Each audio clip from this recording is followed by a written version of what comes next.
Hi, I'm Jenny Pace, and you're listening to the Better Business Podcast. This is the place for makers, solopreneurs, and product-based business owners to get tips, advice, and inspiration on running their business that's profitable, it's fun, and that's kind of what you want to be doing with your life. I can't wait to share my tips and ideas, to share book reviews, and to help you run a better business for life. So many of us use Instagram to market our businesses. It is free for the most part. It has lots of lovely customers and clients on there, and it can be a great visual, creative channel for our marketing. Of course, it also comes with its downsides and its challenges, and it can sometimes feel like a full-time job in itself. Let's check in with some real life, actual feelings and thoughts about Instagram. I chatted with Raisa, who is an incredibly talented jeweler at Ablora Jewelry, and she shared some of the things that have been bumping her with Instagram at the moment. I think what I find really tricky about Instagram is finding my actual audience, because at the moment I follow a lot of other small business owners, a lot of other makers, but I feel like the people who see my things, they're not exactly my audience just yet. I don't know, I feel like there's still that piece for me missing in Instagram. Whereas if I can compare to Pinterest, they've found me immediately. But I think that's just because Pinterest works as a search engine. I also chatted with the incredibly talented Betsy Ben, who runs a business at betsyben.com, and she shared things that have been changing for her with Instagram, but are also maybe still works in progress for her. I feel better about it over the last year, and that's come from really defining who we're talking to. That's definitely something that, like, the collective has really helped with, because it can feel like you're talking to an imaginary make-believe person, which in some respects you are, but if your imaginary make-believe person is actually clearly defined and also happens to be your typical customer, then that's really helped me get the tone right and the feel of what they're looking for at a particular time. I'm really excited that I had an amazing conversation with Ali Buckley, who is She Made Magic. Ali is a content creator and e-course host. She is a ray of sunshine and has lots of great tips about creating content for Instagram and a lovely way of being on Instagram that is hopefully a little bit more joyful and fun. I hope you find our conversation helpful, and I really recommend going and checking out Ali Buckley at She Made Magic on Instagram. I will certainly be looking out for some of her tips and tricks coming up. Okay, so I started my Instagram journey. Sorry, I've dropped the J word quite early on, but we're going with it. I started my Instagram journey when I went on maternity leave with my little first child, my little boy, in 2016. And just through boredom, really, I started going on Instagram and found that there was this sort of creative community of photography that I'd always wanted to get into, more creative side of things. And, you know, having always worked full time since I was like 19, had never really had the time for anything like that. So that's where it started. And then how it became my business is I got made redundant when I went on maternity leave with my second child in 2019. Yeah, 2019. And I thought, you know what, I'm going to have to combine my background of marketing and sales and my newfound love of creative content and create a business out of it. And that is what I've done. I mean, that really sucks about being made redundant whilst on maternity leave. We don't enjoy that. It's a kick in the gut, isn't it? It's like the workplace that I was in had actually gone quite sour. When I'd gone back after my first baby, they had given me my role back because they have to, but they'd stripped away all the bonuses and stripped away all the fun, basically, and taken it back to like a base point and ruined my job for me. So that was worse, actually. I think the redundancy was almost like a relief. It was like, okay, it was scary because I didn't know what I was going to do. But it was like a relief. I was like, I don't have to go back to this place where they have completely, devalued me because I've gone and had a baby. Well, and I have so many clients who have created businesses out of maternity leave and needing flexible work. I think that's such a massive motivator for so many of us. Yeah, it's huge, isn't it? It's your back's up against the wall. You actually sometimes make some amazing decisions and you just get on with it, something that you would have never done previously because you were, in a steady role and it paid you your salary and you had a mortgage to pay and you were on that rat race.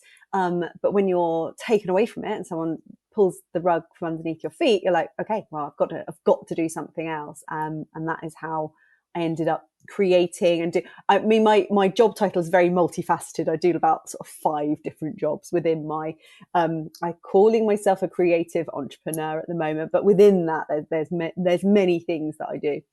I know many people are going to relate to that. Yeah. Are you still having fun on Instagram? Up and down. I would say it's changed a lot over the, since I started, for good and for bad. I think it can be tough to reach the audiences that we used to be able to reach or build the communities that we used to be able to reach. And I think that the constant barrage of reels can be a bit heavy for a lot of people, although I'm trying to change that with my own reels and show people that they can be funny or they can be whimsical or creative. They don't have to just be people standing there pointing at words or doing silly dances like on TikTok. There are other ways you can use them for your business to show a different side of you, and they don't have to be 60-second long. They can be 4 seconds long. They can be quick content to create for your business or for the content that you want to create. Yeah, I totally agree. I have a real digging my heels in at lip syncing. I just can't quite. Then don't do it. There's so many different ways you can use them. In fact, I've got a set of tutorials coming up where instead of lip syncing, it's like beat syncing. So you can beat sync photos to, a 6-second clip of music. Once and somebody gives you the map to do that, you can have some fun with that. So if you're like a maker and you create small products, you could show the process of that product with like a 6-second video. And it's catchy and it's quick, but it's really succinct. It's like, wow, you can see literally that process in 6 seconds. It's quite cool.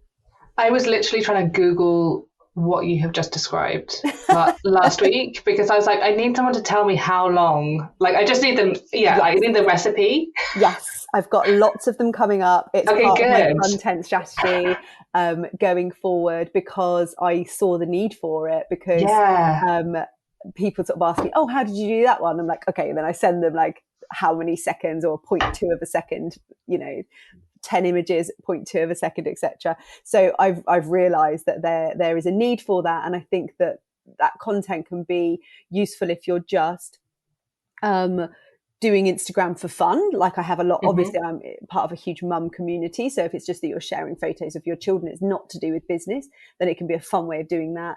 But if you're a maker or a small business owner or a community account, you can also incorporate those into your marketing strategy and the content you're putting out for your marketing as well. It's a really good idea. Because Reels, I have colleagues and clients who are just like, so I spent 2 hours making this 10-second reel. I'm like, is that right? Are we making good decisions about that? How can we make that less time?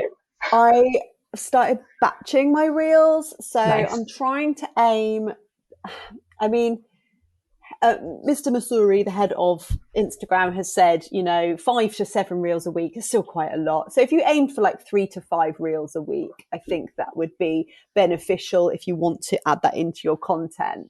And then I'm trying to just batch those. So if I'm going to do 3 to 5, so yesterday I shot I actually posted 2 yesterday, which has messed up my algorithm. It's blown its mind. It's literally blown its mind. I know, I was impatient and I just had to get them out there. So I'll make the photography ones, they're easy because you can use old content as well. You don't even have to shoot new content. You can just go through your camera roll and be like, right, I'm just going to choose some images and make some like that. So I'll batch make 2 or 3 of those. And then I batched 2 lip syncing ones yesterday. And I did it all within 40 minutes. So I've got 5 to post this week. You're very clever. Yeah, I think you've got to get your head around, block out an hour and say, right, I'm going to do 5. And if they're only 4 to 5 seconds long, it is possible. And if you see reels that you like, save them or save the audio and come back to them later. Use your saved folder. It is going to save you so much time. That is how I've been approaching Reels quite heavily. Yeah. Yes. Well, there are a couple of questions that come out of that. Reels, like, what are we doing? One is, I look at your stuff and I'm like, oh, she's a really good photographer. I am not a good photographer. How do people like me, who are good at a thing, but not photography or videography, how do we compete in the busyness of Instagram? Almost everything I shoot for Instagram is on my iPhone. I do have a fancy one now, but up until a year ago, I didn't. I just had a 6, I think. So yeah, like really old one. I do have a Pro 12 Max now. So it is high quality, but to cheat, where you don't have the high-end iPhone or high-end smartphone, you need to make sure you're in good light. You need to make sure that Instagram has a preference on how it likes its content. It loves flat images. So it likes the camera to be held either perfectly horizontal or perfectly vertical. Does that make sense? So a yes. flat lay or nice and flat upwards. It is always like that. That hasn't changed. So when it was photography, it liked those images nice and flat on. It goes against what most photographers would tell you to do. They want angles, they want depth. Instagram loves flat images. And like really evenly lit, I feel like is there. Evenly lit. And I always look for things to be level. So if you're filming, if you're using something like taking a portrait, for instance, you sat at your desk, making sure that image, or even if you're videoing yourself for a reel, sat at your desk, it's your work day or you're doing a day in the life. I try and make sure that there's something that's level in the image. So a tabletop or a shelf, that neatness will give it a higher quality.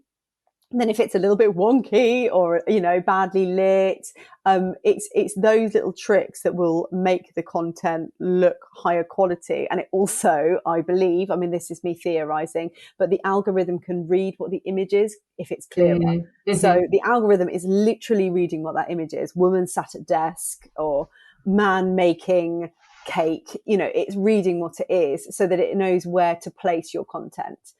So making your content look clear, even if that's, leaf falling from tree or baby laying in cot, make sure that it's a clear image, and the concept is clear of what you're taking the video or photo of.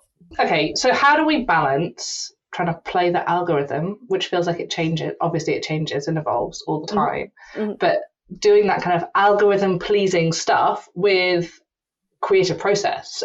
It's definitely $1 million question, and I'm afraid I don't fully have the answer to that, but I can tell you how I deal with it in my own head so that it doesn't become overwhelming or I don't get disheartened. Anyone can have a look at my account and say, well, hang on, she hasn't got 50,000 followers, why are we listening to this woman? But I run a business entirely based on my Instagram account. I do content for brands that goes on my grid. I shoot content with my DSLR for brands that doesn't go on the grid. I have clients that I help do content strategy for, and I run courses that have been very successful for me and sell presets for Lightroom that have been very successful for me, all through my 7,500 followers. So remembering telling yourself that, you know, you need all these followers or you need all these views on reels to run a business. It's not true. You know, you need a community. You need people to trust you. You need to be true to yourself.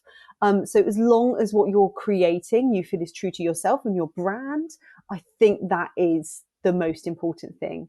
And not so much chasing the views or chasing the followers. There can be a reason you want to chase views.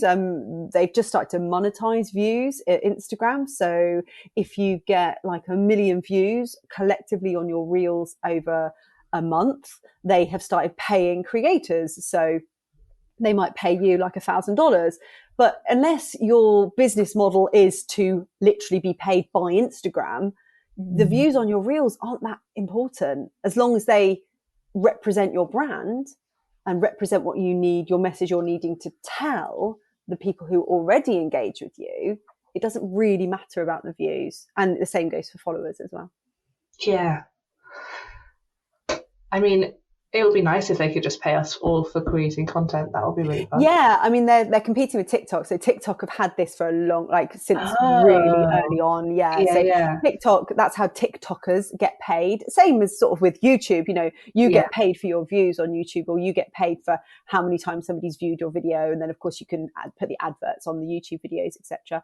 So TikTok have done it with views for a long time. Their threshold is much lower than Instagram. Instagram always want to set the bar so high, like it's so high. And also they don't drop it worldwide. It's just like in little pockets in America at the moment, or some pockets in Spain I've heard about. So they don't ever drop everything worldwide. So TikTok just went right at the beginning, right? Yeah, you can all have this thing, you know, you get X amount of views and we'll start paying you money, and here you go, here's the money. So that is how they attracted so many people so quickly. Yeah, do you think of how young their audience is? Those guys are earning quite a lot of money now just from literally dancing in their kitchens. Oh God. Okay. I know, crazy. But yay, well done them. I know. Yeah. So okay, I have just a you know, super quick like content creation strategy question. How do we decide what to post to stand out in what is now a very crowded platform? There are two ways to approach it. So firstly, you could go quite analytical and be like, I'm going to post I'm always going to post a grid post on a Monday, a reel on a Tuesday, a grid post on a Wednesday, on a Thursday I'll do a reel and a live. You know, you could do it like that. If that helps people digest what they need to put out there. Or if you spend more time on the platform like I do, mine will bend to what is working at the time. So if I might have said something on stories or mentioned something on stories, and that will get a flurry of DMs, and I'm like, okay, that's going to resonate. That resonates. So I will then build a few pieces of content off of the back of that. So then I might do a blog post, a grid post, a reel off the back of that. And so that's sort of repurposing content. But I often use stories as my barometer. So I'll see what resonates with people on stories. Oh, and you can use grid posts quite well as barometers as well, because you can get the comment section going and see what people are saying there as well. That's not to say if something doesn't resonate, you shouldn't do it again, because if it represents your brand and it tells the message you need to tell about your brand, then you need to put it out there. It needs to serve you and tell your customers something. It would be foolish to get sucked too much into exactly what the algorithm wants, because you're going to end up going down a rabbit hole that isn't going to serve you. Because if you've got 1 million views on a reel and 20,000 extra followers because something went viral, are they your ideal customer? Because if they're not, they're completely useless. That reminds me of something that you said earlier about your own Instagram. It's like you're very quality, not quantity. Yes, absolutely. Yeah, I changed a long time ago, actually. It was when I came off maternity leave with my first baby, so 2018. I went back to work, doing my part-time hours, and then I realized that I'd been spending about 25 hours a week on Instagram creating content so that I could post 7 days a week. And I was like, oh wow, yeah, I can't sustain that anymore. So I started to post less all the way back then, and that was when it was still just about photos. And then as reels have come along, reels have meant that I can post more, but I still only do, my aim is always to do like 2 grid posts a week, but like last month I barely posted anything. I'm still active, I'm still around, I'm still on stories, I'm still engaging, but I won't, if I've not got a full reason to post that content to serve me, I'm not just going to post it for the sake of posting it. It's ballsy because people say you lose engagement and you need to keep the engagement up. But at the same time, I'm self-employed. I don't want a boss. I don't want Instagram to be my boss. There's the reason I'm self-employed. I want to do it my own way. So it's a bit ballsy to say, I'm actually not going to post for a couple of weeks, and that's okay, because I've got other things to do. I've got work. It's not that I've not got work. So it's okay if you need to step back for a bit, because it's a lot. And I think that people assume it's not a lot because it's on your phone, but it's so much. Like, it's a lot of hours can go into it. Definitely. So if you were working with a maker and you were coming up with some content ideas for their Instagram, where would you start? I think makers have such a wealth of possibilities, because people love watching a process, and video content really works really well for that. So you could even do stop motions, you can do photos, you can do brilliant transitions for reels, and I would also say you could do a flat lay photo shoot. You spend 2 hours doing your photo shoot, and you could shoot a month's worth of content for flat lays for a product in an hour. You just change something up, change the angle slightly, change some of the props. Don't be afraid to recycle content as well. I think there's always this view on Instagram, it has to be something new, something different, but it doesn't have to be like that. There's a timeline for content, and I think that Instagram, out of all of the platforms, Pinterest, blogging, etc., Instagram's is gone in seconds. So you reuse content from a year ago, as long as it fits in with your brand still. Don't be afraid to reuse that content and try and make your life as easy as possible. I think that's all the time. Like, we post something and we think everyone has seen it, everyone has already registered it, taken it in, knows what they're doing. Yeah. It's like, no. How many people is that true for? When you look at your Instagram feed and you're just like scrolling, how many people do you see every single thing that they post? No. And fully register what they're saying. Exactly. And even I've got some fave big Instagrammers, when they repost an old photo that I do remember because it was that good and I remember it, I love to see it again. I'm like, I remember this one. Oh yeah, I love this. And then I end up jumping on their page, and then I end up scrolling through their page, and actually I'll probably go and spend more time there because I'm like, oh yeah, I remember that. And then I want to go back and look at some of their old content. So the way the algorithm works is it's not just about how long someone stays on your post, but how many people hit your page and scroll your feed and go back through your highlights.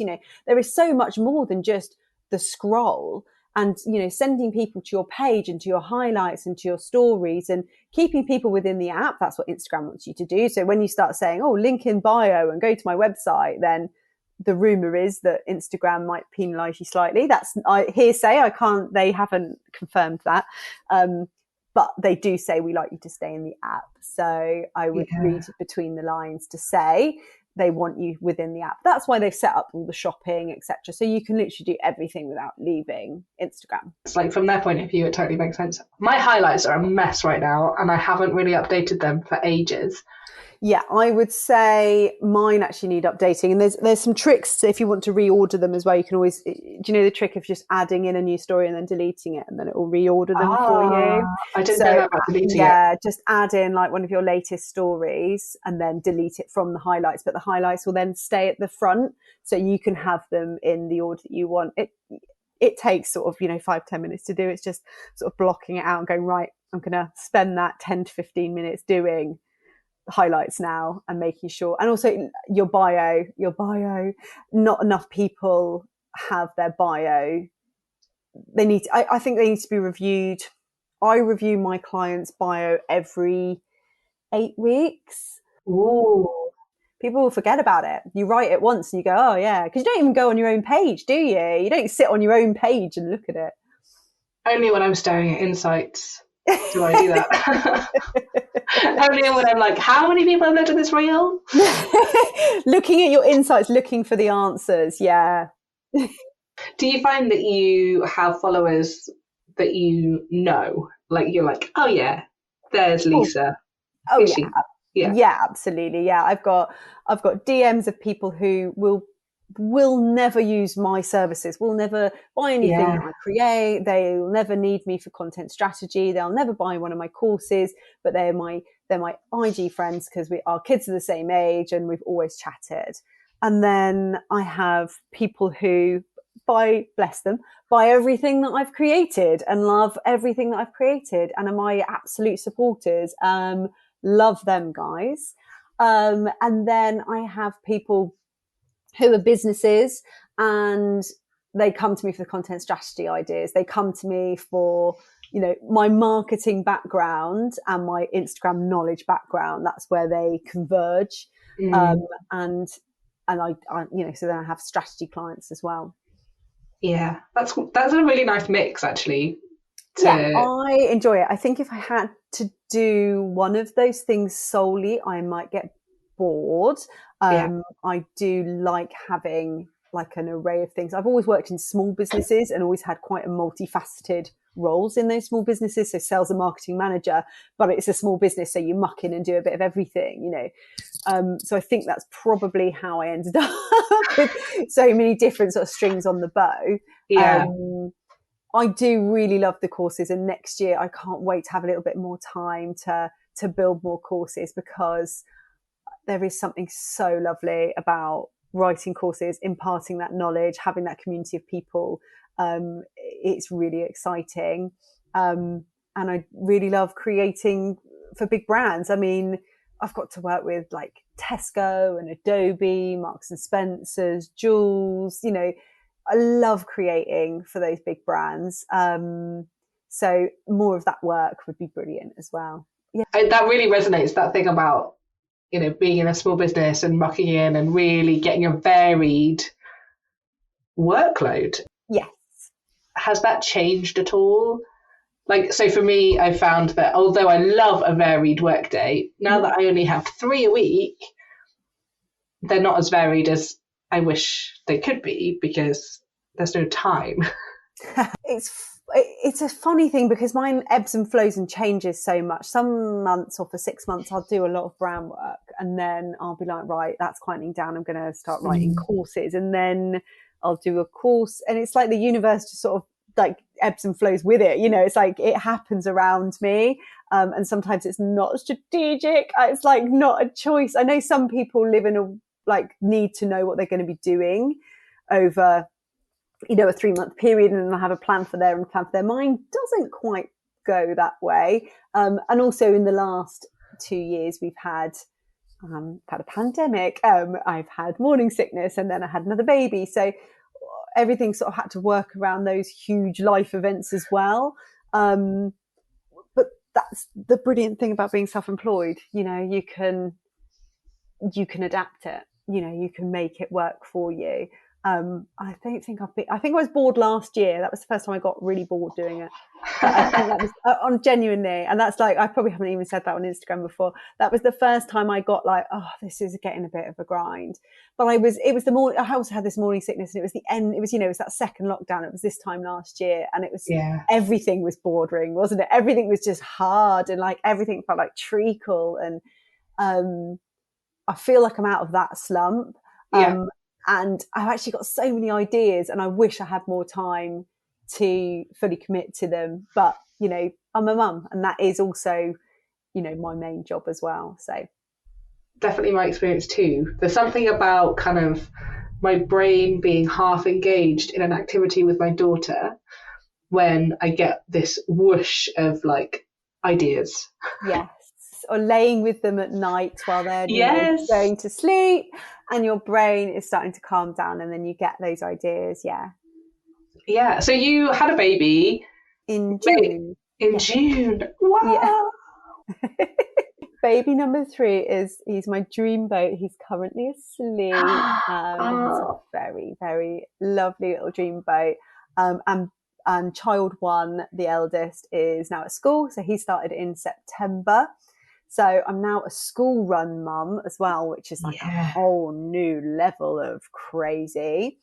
And then I've got a middle child who is, he'll be 3 in February. So he's in his like full toddler years at the moment. Yeah. But he goes to a childminder 3 sort of school days a week. So I get 3 school days a week at the moment. And I'm part-time. Yeah. So I'm only working I'm not fully working those 3 days at the moment. I am doing mum stuff in that time as well. Sort of.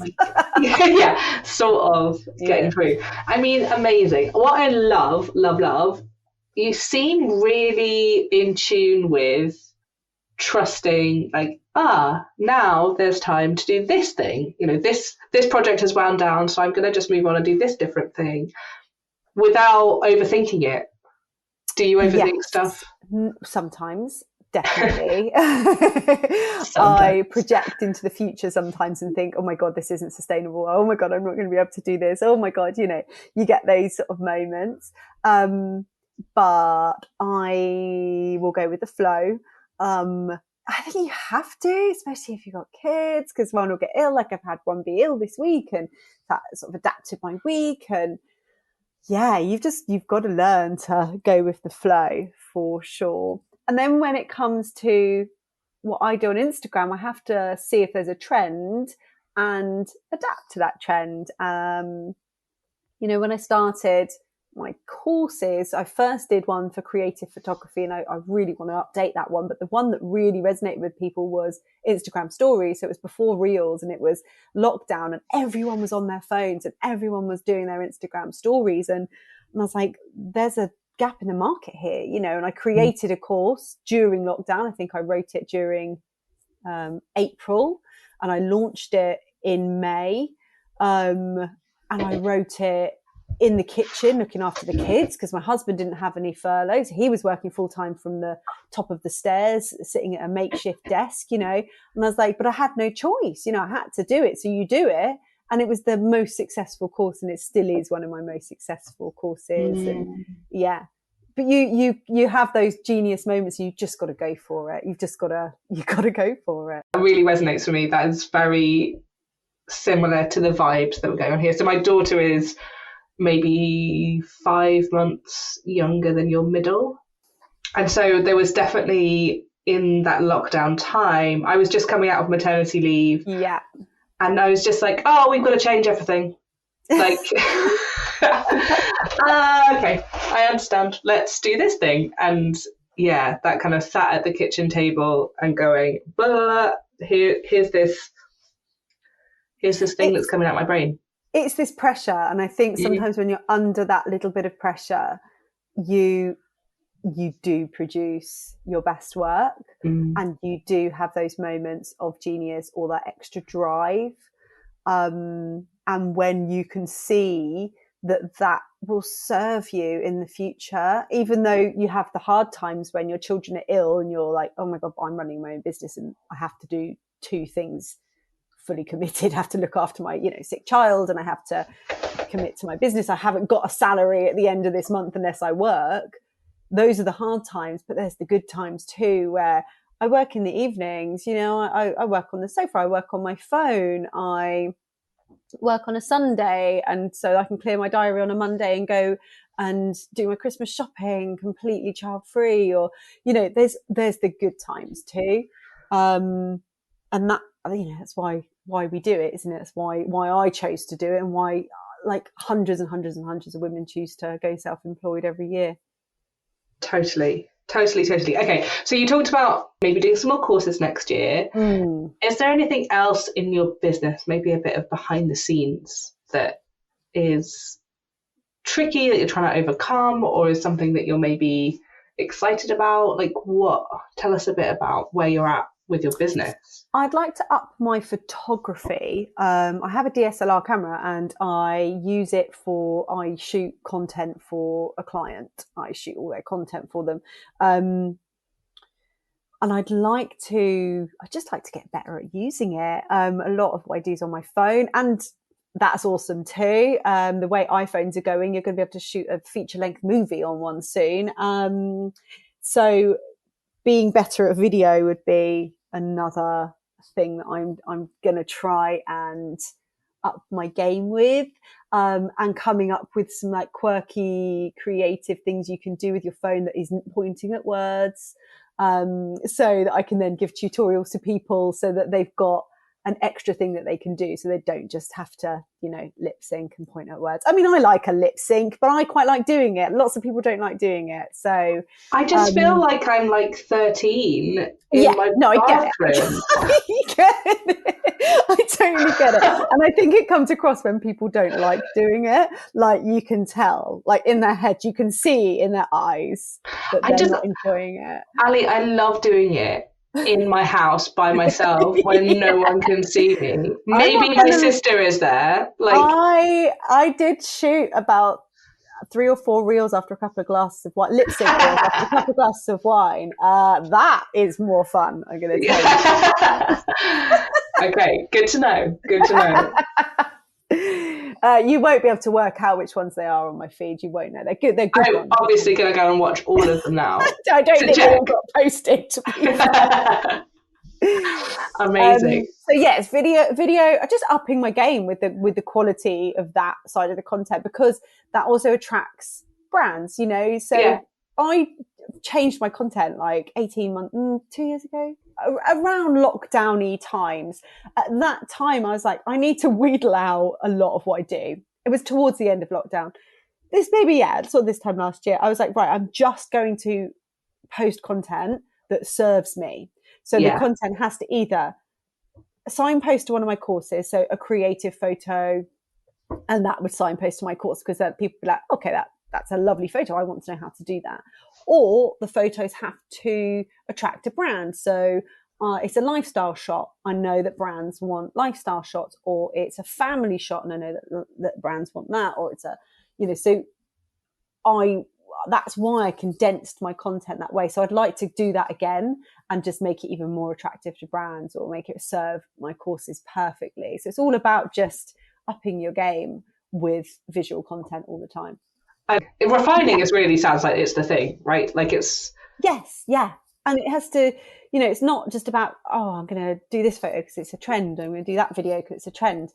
Does it serve you? Yeah. Does it make you happy? If you're doing it just for fun, if it's not serving your business, is there any point to it? If it's part of your personality, like I've got a silly reel about the school run, it doesn't serve my business, but it's relatable. And it relates to my ideal clients. It relates to my ideal brands, because they're family brands. So it relates to me. It's relatable content. It's funny, lighthearted, it's part of your personality. And that's why stories are so important, being on stories and relaxed on stories and chatting on stories, it's not all curated and perfect images.